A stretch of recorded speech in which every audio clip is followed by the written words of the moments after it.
Good morning, good afternoon, and good evening, everyone. And welcome to the Scientist.com and Axiom webinar titled Towards Eliminating Small Molecule Toxicity, Axiom's AI Models for Clinical Safety Assessment. I'm Liam Sanio from the events team here at Scientist.com, and I'll be your host today. We're very fortunate to be joined by Alex Beatson, Catherine Titterton, and Brandon White from Axiom, who will discuss how AI and machine learning can enhance clinical toxicity assessments, delivering accurate, cost-effective DILI risk predictions at human exposure levels. So Brandon, thanks so much for joining us today. And you can share your screen and get started whenever you're ready. Fantastic. Well, thank you everyone for joining today. My name is Brandon. I am the co-founder of Axiom.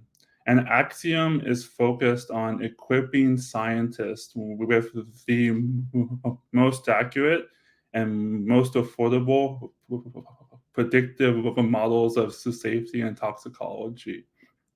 We heard from scientists that it is extremely difficult to predict safety outcomes and understand the clinical risk assessment. They tell us that existing approaches are not accurate enough, that they're too expensive, and that they are not interpretable enough, as a lot of the changes in concentrations do not happen at relevant human exposure levels. And so our focus at Axiom has been to create models that are more accurate than physical experiments, while also being cheaper and providing better interpretability. And our first focus is on liver tox, which is the cause of 25% of clinical trial failures and 30% of market withdrawals. And it's costing the industry tens of billions of dollars. And this effect is on biotechs, big pharma, and on the entire industry. Within the attendees today, it looks like 70% of attendees have seen an entire program fail due to liver tox. So this is obviously a problem that is felt throughout the industry. And at Axiom, we have focused on building an in silico risk assessment model that can help scientists predict and understand clinical liver tox. And so how it works is it starts with the digital version of the chemical structure, a smile string. So the smile string is submitted to the AI model that has been trained on hundreds of thousands of compounds that have been exposed to real human liver cells. And the model is trained on all these compounds to understand the relationship between the chemistry and the biology of the image.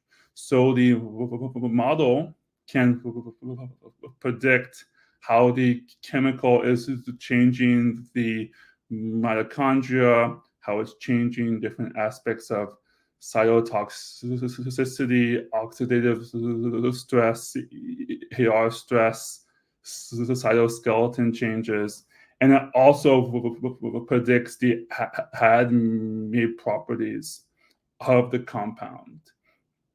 And then Axiom takes all these biological predictions and then integrates it and models it with thousands of clinical trial data points. And so we understand how these changes in biology are related to clinical outcomes like drug-induced liver injury, liver enzyme elevation, and we understand these things in the context of human exposure. And so today we are going to take you through all the training data for this model and the performance of this approach, and to demonstrate that this approach is more accurate than physical experimentation at predicting drug-induced liver injury. So the foundation of our approach is the data set. And Axiom has created the world's largest, most comprehensive data set of liver toxicity. So I am going to hand it off to Catherine to give an overview of our data and the types of biology that we quantify.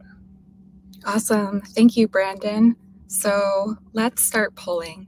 For those of you who are working in this space, have you tried to predict a DILI event, and what kind of modeling strategies have you used to predict this event? Have you used a 2D primary human hepatocyte? Have you tried a 2D cancer cell line like HepG2, a HepaRG? Have you used one of the new organ-on-a-chip modalities? Do you go straight to animal models? Are you using in silico models? And I recognize you may have used many, but try to pick the one that you gravitate towards most often. So I'm seeing a really big spread here across the board, with a slight lead with the 2D primary human hepatocytes pulling at 23%. Followed by a 3D spheroid model, which would be inclusive of the cancer cell line and hepatocyte at 20%. So lots and lots of different modeling strategies out there. Here at Axiom, we recognize that this data is the foundation of our toxicology prediction engine. So we did opt to go with primary human hepatocytes. We were able to source a 5-donor pool from BioIVT at scale, enough to do a cytotoxicity screen at really unprecedented scale. So to date, we've surveyed over 100,000 unique small molecules in our proprietary highly multiplex cytotoxicity assay. We did explore using a HepaRG cell line, and we just saw much more robust indirect tox signals from things like aflatoxin B1 that have tox from a reactive metabolite, not from the compound itself. So these are highly metabolically competent cells. They express many relevant enzymes to see these indirect tox signals.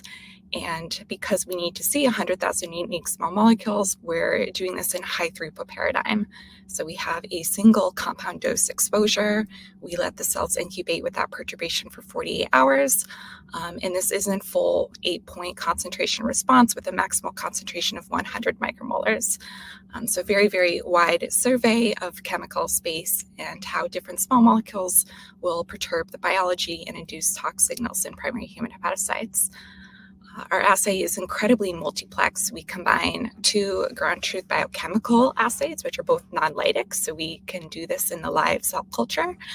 So the real-time glow or MT glow assay from Promega is going to measure a cell viability signal, and then orthogonal to that, we run a lactate dehydrogenase colorimetric assay from the cell supernatant as well to provide that cell death signal. And then after those biochemical readouts, we actually go in and stain the cells with 6 unique channels, 6 unique dyes, and this is giving us over 10 million images of how these small molecules are perturbing biology and how cells are responding to these many perturbations now. So moving along, how did we find and select these 100,000 unique small molecules?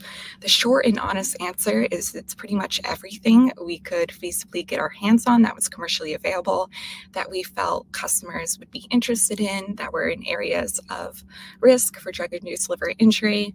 And it ended up being a hodgepodge of libraries sourced from 5 unique vendors. with just incredible biologic and chemical diversity. So we do have target and biological pathway annotations for most of this data, and we know it encompasses over 12,000 unique targets and hundreds of pathways, and an incredible diversity of chemical scaffolds as well. We're also actively identifying gaps where we can improve this library. So we're constantly soliciting customer feedback, figuring out what areas are really hot right now. So we've screened, well beyond a traditional small molecule space into PROTACs, into molecular glues, and most recently went and sourced a macrocycle library to improve our performance on macrocycles, which can be a tricky compound class to model in silico, but we're able to do it because we identified that weak point, went out and patched it with a library. And if you're interested in any particular chemical subspace or biologic subspace, please do give us a shout out at info@Axiom. And we'd love to get back to you with that query and tell you exactly how many compounds like yours that we've trained on. So here are some images of cells from the human primary hepatocyte assay that are looking different than that first image we were looking at. So looking at just 3 of the 6 information channels we have available to us, just so we can appreciate the RGB image as humans. It's very difficult for humans to look at 6 channels at once. When we perturb this cell culture with positive controls that are on the FDA's DILI rank class most DILI concern, what we see are many different early cell stress and tox phenotypes. So compounds like sunitinib and imatinib are inducing the cytosol shrinkage and the chromatin condensation in cells, and you'll see a lot of small round cells, and especially cells with bubble ruptures like you see in imatinib on the left there. And we see just many other phenotypes as well, like with sunitinib and ketoconazole, the formation of these negative pockets, often right next to the nuclei. So we have the formation of these perinuclear vacuoles as well, all happening this would be a perturbation that's around half of the response for the MT-GLOW viability assay. So these were all taken from where the cells are having about half of their normal cell life signal as measured from that biochemical ground truth assay. So what we did is identify all these unique phenotypes and solicit the help of annotation services to actually label these morphologies that are early tox signals in our liver cells. So we have humans go in and actually fill in the vacuoles in cells. We have them label bubble rupture events either from the nuclei or at the cell membrane. We can also identify in the cyto14 channel, which stands for ribonucleic acids, primarily the formation of RNA condensates, and nuclear aggregation is of interest, especially for ROS-inducing compounds. And then finally, we are imaging with the 4DX objectives. We're able to really deeply profile changes in mitochondrial morphology, since lots of these DILI compounds look like they are pushing the mitochondria network away from a normal, healthy network status towards a highly fissioned status. So the mitochondria are now looking a lot like grains of sand instead of grains of rice. They look very abnormal when perturbed with the DILI rank compound. So what we did is actually train UNets, so a deep learning AI model, to segment these morphologies from the cells. And here's an example of just 4 of the cellular morphologies that we find are giving positive predictive value for drug-induced liver injury, and how our segmentation models look on a DILI control perturbation. So we segment out vacuoles, and that gives us this surrogate phenotypic assay for your stress. If we take the sum of that vacuole area divided by the cytoplasm area, and we do this for over 10 unique morphological features of biology now, including the cytosol area. So we're segmenting out the cytoplasm, including the formation of those condensates. We actually go and segment out the formation of those stress granules, and then of course mitochondria as well. And this is how we're able to really deeply featurize our assay and get incredibly sensitive and specific signals that we can then carry into a clinical risk assessment model. So really building our clinical risk assessment model on top of all of these in vitro response models. So those are some really easy human interpretable phenotypes that are literature supported and validated.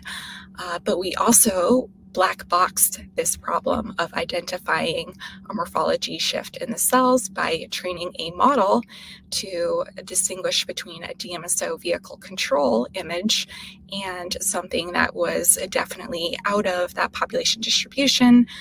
And we call this the bioactive point of departure.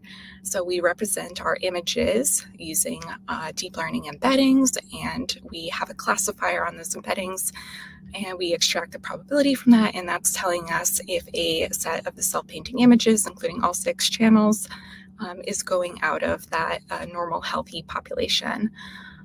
And when we plot this as a dose response curve, Brandon, if you want to hop over to the next slide, please. What we see are this deep learning model is incredibly sensitive for early changes in the morphology of the cells. And we're detecting significant signals, a full log or 10-fold lower than where we're seeing a signal from the traditional cytotoxicity assays, including both of our ground truth biochemical assays, like the viability empty glow assay here having a point of departure, so looking different than DMSO at around 5 micromolars. Compared to the morphology change classifier, our bioactivity SBC-TVN has a 10-fold lower point of departure at a sub-micromolar range. So this is an incredibly valuable tool. That means we're able to model as many tox signals as possible with a relatively limited exposure paradigm of a single compound dose exposure and a maximum concentration of 100 micromolars. So moving over to the next slide, and here's just a deep dive on one of our in silico assay readouts. So looking at just one of these features, which is that perinuclear vacuolization, we take the ground truth increase in vacuolization curve in gray. And here you see the real images from cells for each of these 3 compounds. We have 2 DILI control compounds that have ER stress implicated in the pathogenesis of the liver tox, and then a autophagy increase in compound just as a positive control for the phenotype.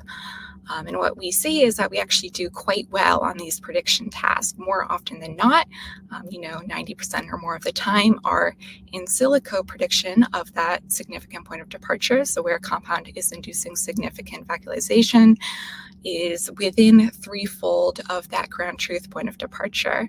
So this is just the normal variance you would expect from any inter-assay comparison we see with the in vitro in silico assay readouts from our models. So we do very well on this test because we've screened 100,000 molecules, and we can really extrapolate quite well and learn that this compound will induce this phenotype in human liver cells.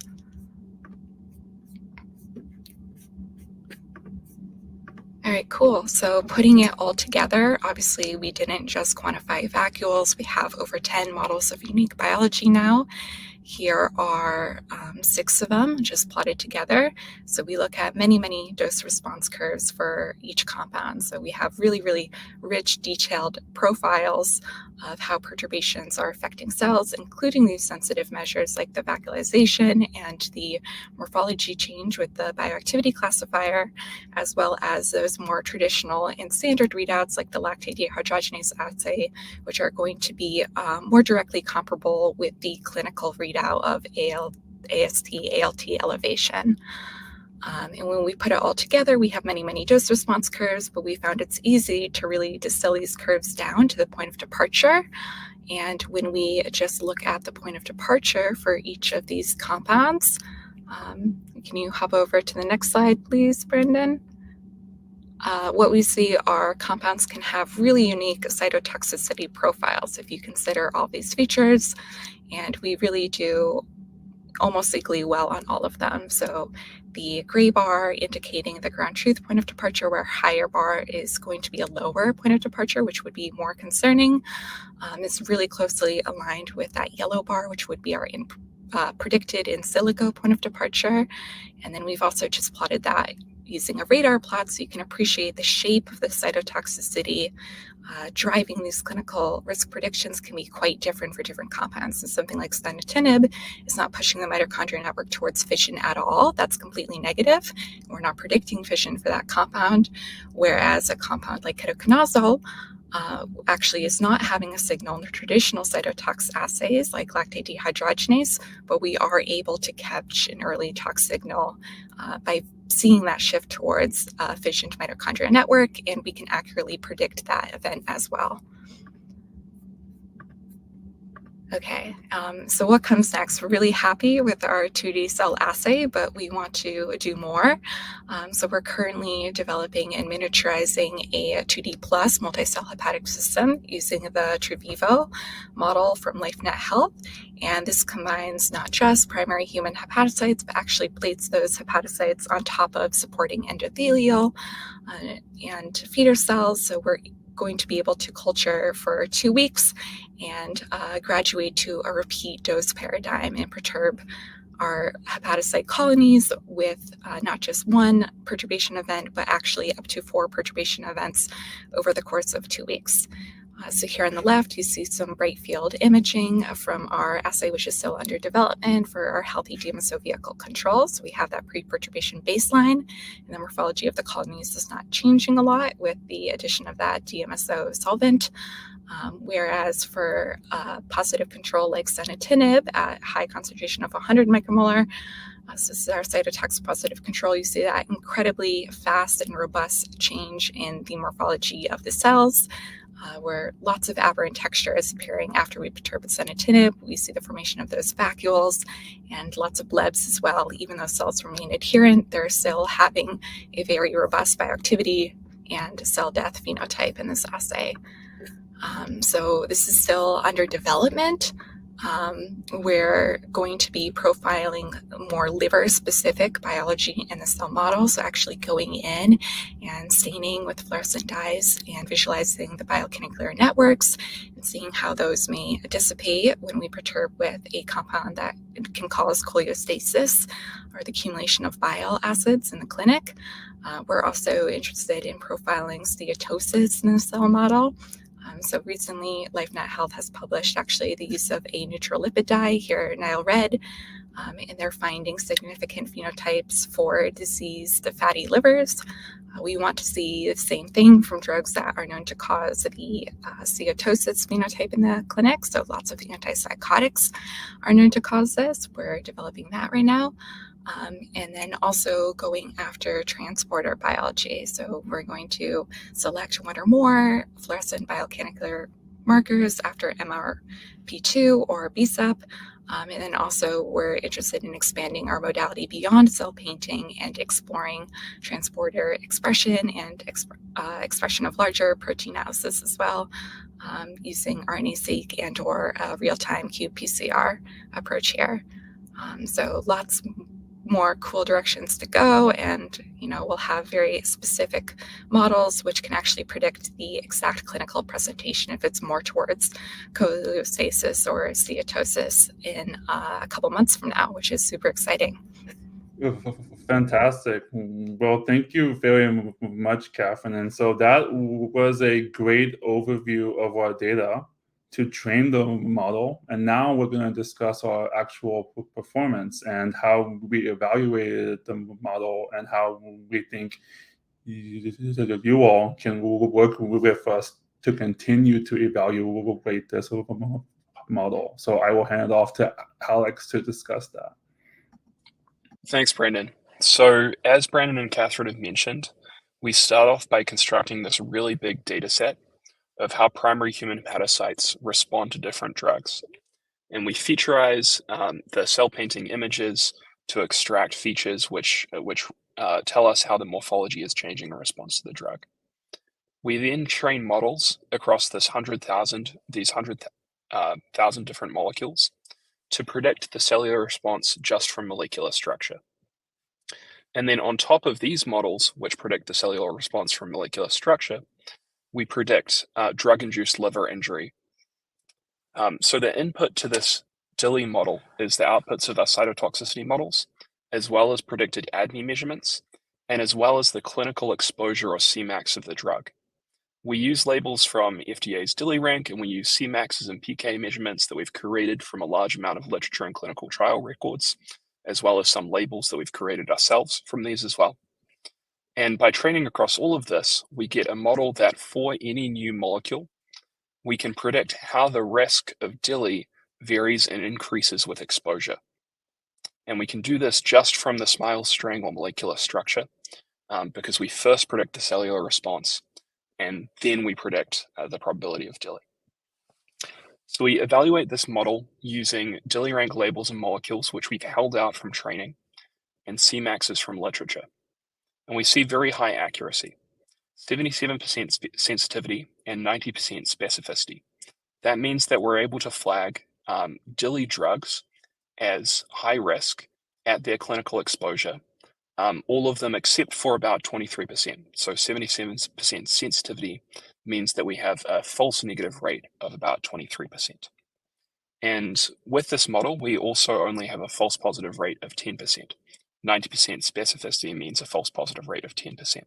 That means that we flag very few non-DILI drugs as high risk at their clinical exposure.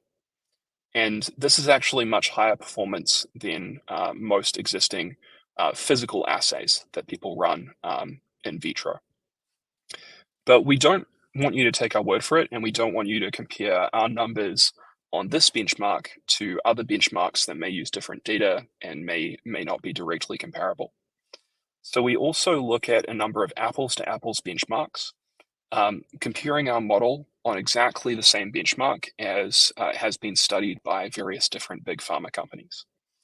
And so typically in these benchmarks, what companies like Pfizer or AstraZeneca are doing is they're running either a 2D or a 3D in vitro assay. They're looking at the assay readout and comparing it to the clinical exposure for a drug. And then they're measuring how well does the ratio of that assay readout, say an IC50 or an IC20, to the clinical exposure or Cmax, how well does that predict whether the drug causes DILI or not? And we use exactly the same data as used by these benchmarks, the exact same labels that the benchmark uses, the exact same set of molecules, the exact same exposure levels that the benchmark uses. And we hold the molecules in these benchmarks out from our training data. So we're measuring how well do our models generalize and produce DILI predictions for new molecules that they haven't seen before. Pfizer's benchmark shows that their 2D HepG2 cell viability assay has a 34% sensitivity at a threshold which gives 91% specificity. This means they're able to catch 34% of DILI compounds and incorrectly flag around 10% of no DILI compounds. On the same benchmark, our model has 75% sensitivity and 90% specificity. So with the same rate of false positives, we're able to increase the number of DILI compounds we can catch and flag as high risk from 34% to 75%. We're able to catch twice as many compounds that will cause DILI. With AstraZeneca's 2D PHH imaging assay, on the benchmark that AstraZeneca released in this paper, they achieved 41% sensitivity and 86% specificity. And on the same benchmark, we're able to achieve 71% sensitivity and 91% specificity. So again, catching almost double the number of compounds that will cause DILI, and reducing the number of compounds that will cause DILI that make it through this assay without being flagged.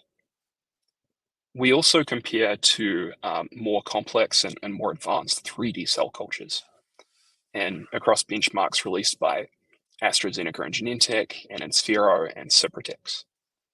And on the AstraZeneca and Genentech benchmark, they ran a cell viability assay with a 3D spheroid.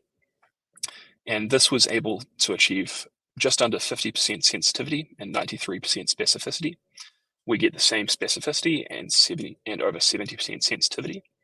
And likewise with in the Inspiro and Cyprotec benchmarks, we're able to achieve over 70% sensitivity, slightly higher sensitivity than the 3D spheroid assay, while maintaining over 90% specificity.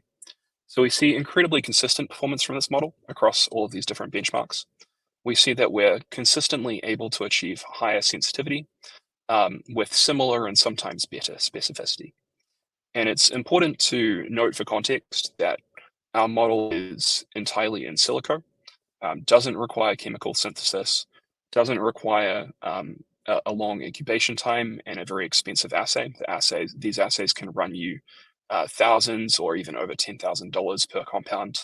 And the 3D spheroid assays take 1 to 2 weeks of exposure time, as opposed to the in silico assay, which can produce results very affordably and very quickly. So we break down our performance predicting DILI both by mechanism and by target organ, which is given by the ATC code. By mechanism, we see high performance across both hepatocellular and cholestatic DILI. And although the number of compounds in our test set for immune modulated DILI is very small, we also see high performance on this small test set of immune modulated DILI, while, as we mentioned, maintaining very high specificity, so very high accuracy on no DILI compounds. And we see high performance across a range of target organs and ATC codes, including dermatological drugs, cardiovascular drugs, metabolic drugs, and many more. Now diving into how our cytotoxicity models perform. So here we're not looking at the model predicting DILI risk. We're looking at the models under the hood that predict the cellular response. We can break down how these models perform across different chemotypes to try to understand how our models will perform on customers' molecules. And we can do this based on the chemotypes that you're interested in to try and evaluate whether our models that predict cellular response from molecular structure will perform well on your molecules. We see high performance across a range of typical chemotypes, so very high performance on covalent binders, macrocycles, sulfonamides, typical drug classes, with a very high fraction of our predicted LD20s or points of departure lying within threefold of the ground truth LD20. And these ground truth LD20s range from nanomolar concentrations up to 100 micromolar or up to even higher than that. So within threefold of the assay, point of departure is very good. And one point of weakness we have is accuracy on furanose sugars and other carbohydrates where the models don't perform quite as well. But this is a class that we've seen that fewer customers are interested in than your typical drug-like molecules. And we also look at distributions of our predictions of our predicted cellular phenotypes across various chemotypes. And we see these vary in a very intuitive way, which tells us that the models are learning what we might expect them to learn about how the cellular response varies with molecular structure. For example, covalent binders are one of the classes of drugs that in our models shows the highest cytotoxicity response, whether that's across our bioactivity measure, ER stress, necrosis, mitochondrial toxicity, and more. However, if we look at beta-lactam covalent molecules, which are commonly found in antibiotics and are not usually as bioactive in humans, we see that yes, the models have learned that these have much less bioactivity and much less cytotoxicity. Likewise, if we look at macrocycles, we see that macrocycles with high log P show up as more bioactive and with higher cytotoxicity in our models as compared to macrocycles with lower log P.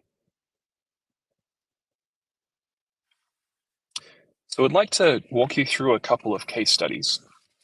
And the first is a case study of garticitab, which is an ATR inhibitor, which went through phase 1 clinical trials last year. And this failed phase 1 due to liver toxicity. Merck then followed up garticitab with another molecule called tuversitab. And this made its way successfully through phase 1 without any reports of liver toxicity. So in our models, in our cytotoxicity models, we see that garticitab has a much lower predicted LD20 than tuversitab. That means a much higher risk of predicted toxicity. So for example, the cell death LD20 that we predict is 16 micromolar as opposed to tuversitab's of 90. And nuclei shrinkage LD20 is for garticitab is predicted as about 38 micromolar, as opposed to diversitab's, which has no predicted response in our assay. These molecules are very similar. They only differ by one key part. And what we did is we scraped the garticitab patent, and we combined both our predicted cytotoxicity readouts with the information that Merck disclosed about potency from that patent. And so on the x-axis here, you can see a bunch of dots. The yellow dots are the molecules that Merck disclosed as having better than 20 nanomolar potency. And the blue dots are the molecules that Merck disclosed as having worse than 20 nanomolar potency. So ideally, you want to choose a potent molecule to progress through your drug program. On the x-axis from left to right, we have our predicted cytotoxicity LD20 for cell viability. And what you ideally want is something on the right-hand side, so something that causes little decrease in cell viability. Now, garticitab is a yellow dot on the left-hand side, so highly potent, however, cytotoxic. And tuversitab, as well as several of the other leads that Merck disclosed in this patent, are yellow dots on the right-hand side. So we believe that if we were working with Merck during this program, we may have been able to help them select a safer candidate to move through, to progress through discovery and development, and potentially start that first phase 1 trial with a safer candidate.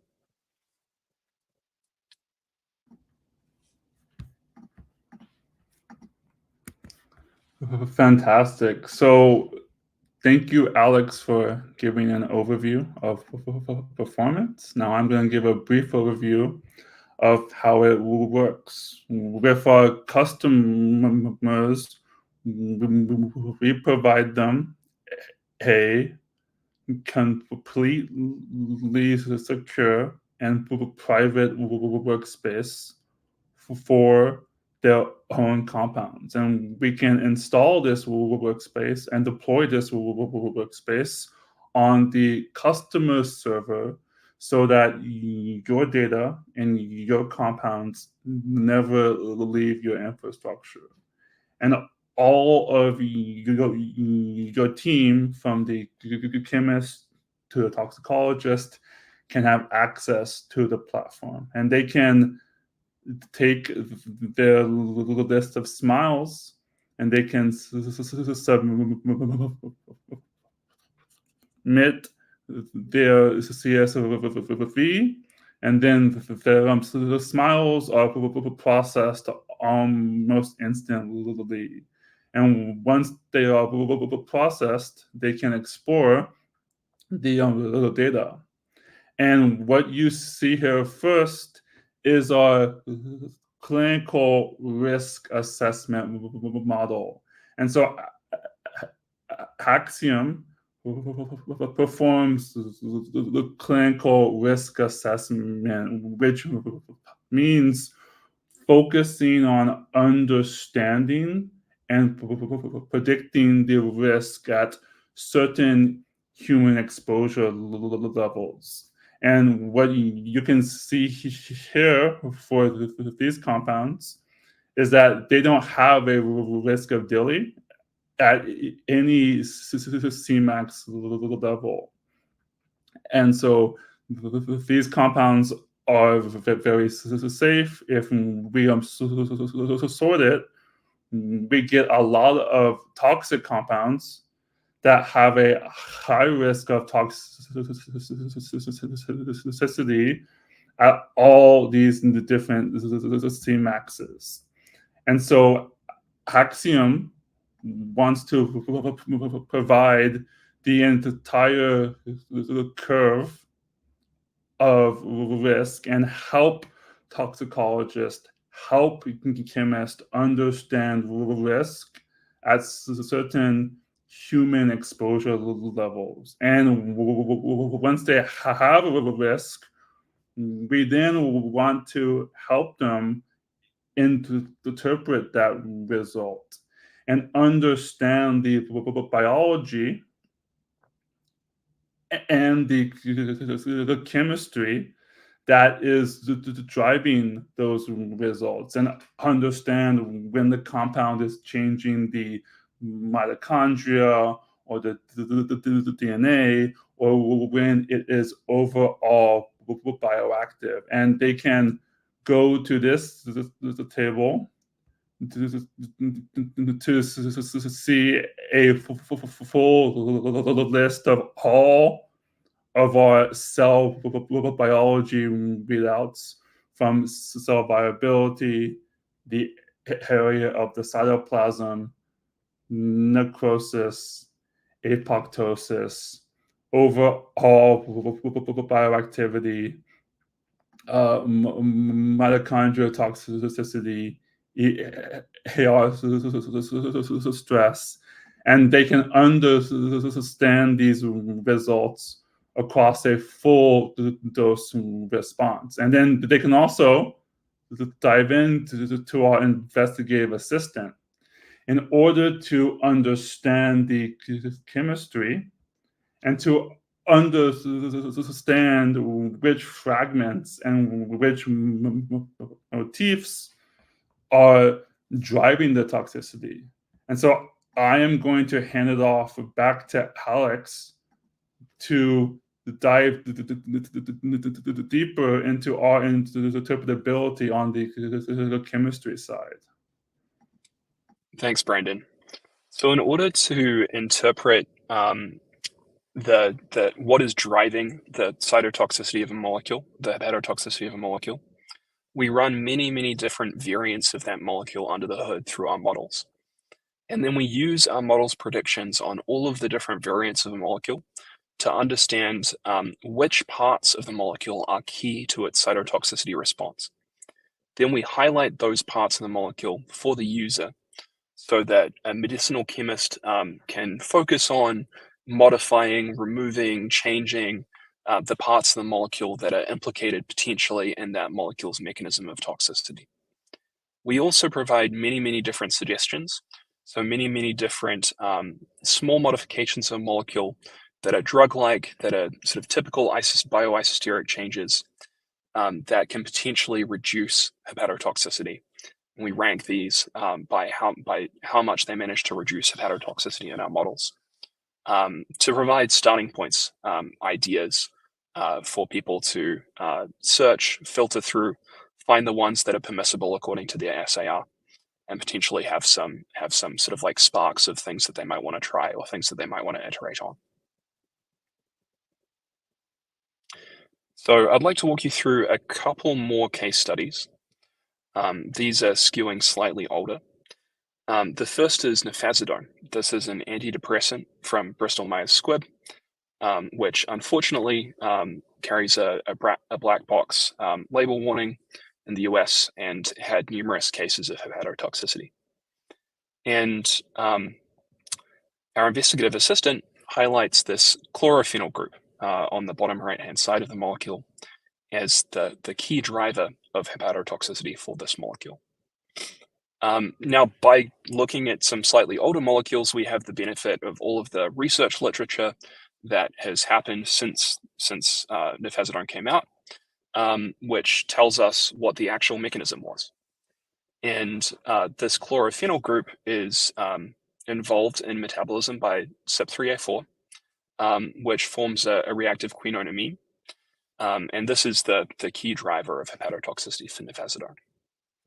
So we know that, at least in this case, our investigative assistant was able to highlight the part of the molecule that was key to forming a toxic metabolite. And our assistant's suggestions all revolve around modifying or removing or replacing this chlorophenyl group.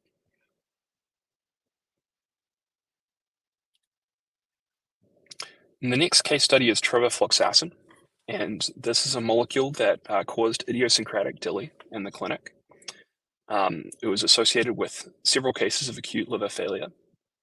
And the cyclopropylamine ring is involved in metabolism, which again forms a toxic intermediate.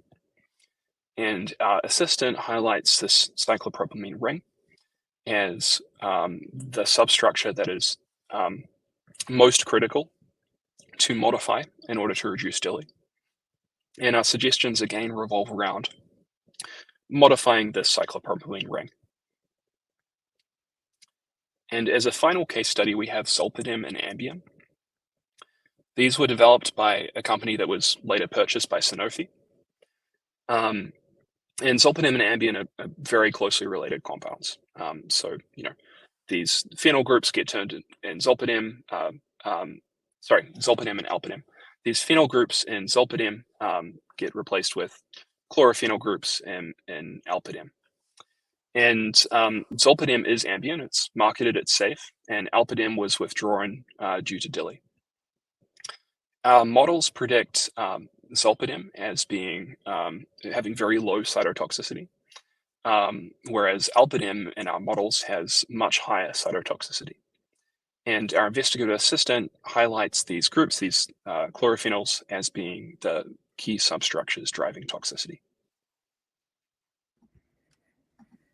Fantastic.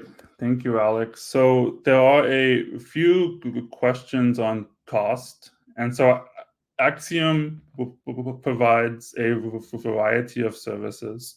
We provide in silico services and in vitro services. And our intention is to really give you easy, affordable access to these services so that you can run them at scale, and so that your programs can get access to this data in the earliest phases all the way to the later phases. And the customers that we are working with want to run Axiom services on thousands of compounds. And so we provide them with bulk discounts that can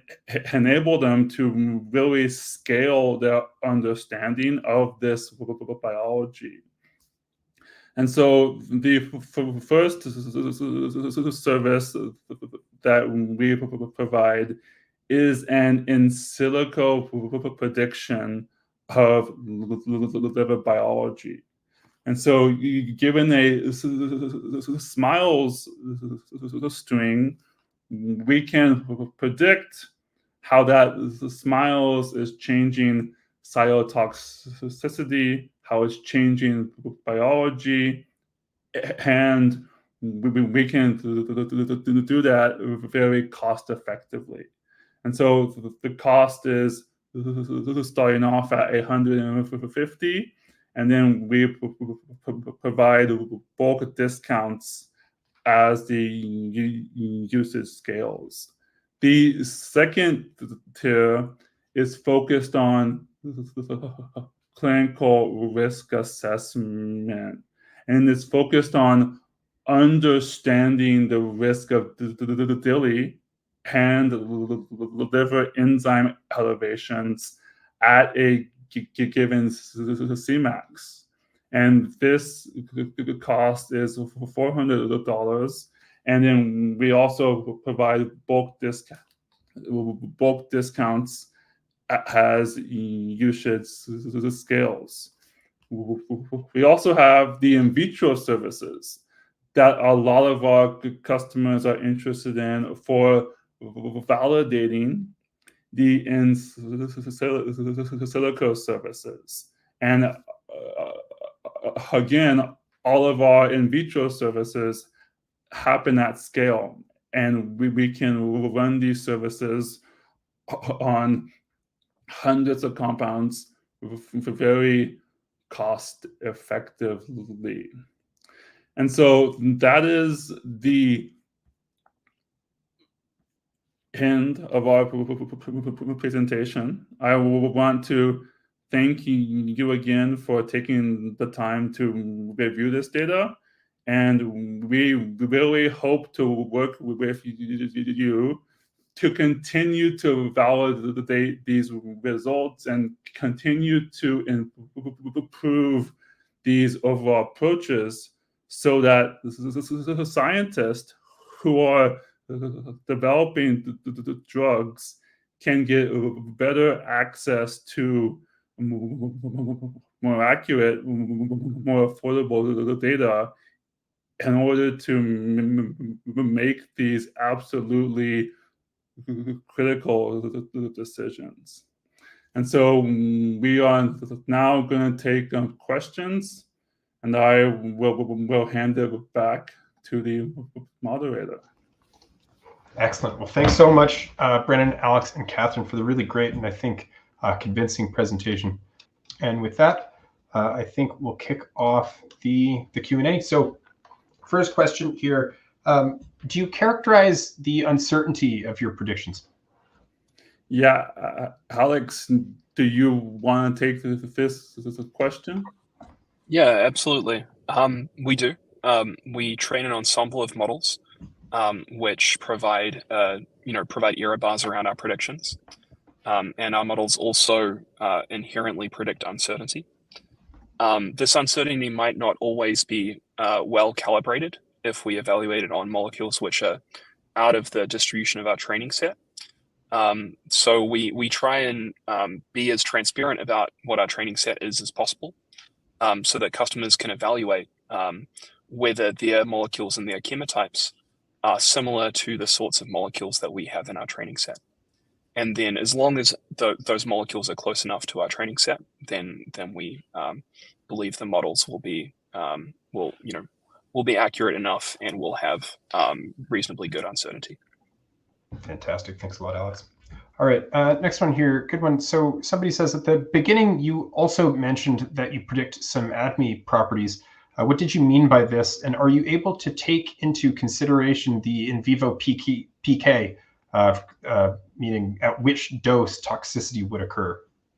Yes, exactly. So Axiom performs clinical risk assessment, and we are focused on understanding the risk of the DILI and the risk of AST, ALT elevation at a given human exposure. And so all of our predictions look across the entire range of Cmax, and we predict how the risk is changing as a function of the Cmax and human exposure. Excellent. All right, great answer. All right, so somebody else says, this Merck example was a great real-world example, but how do you determine what values would lead to DILI in the clinic? Have you established cutoffs, or would you need to run a large number of structures to rank and pick a safer one?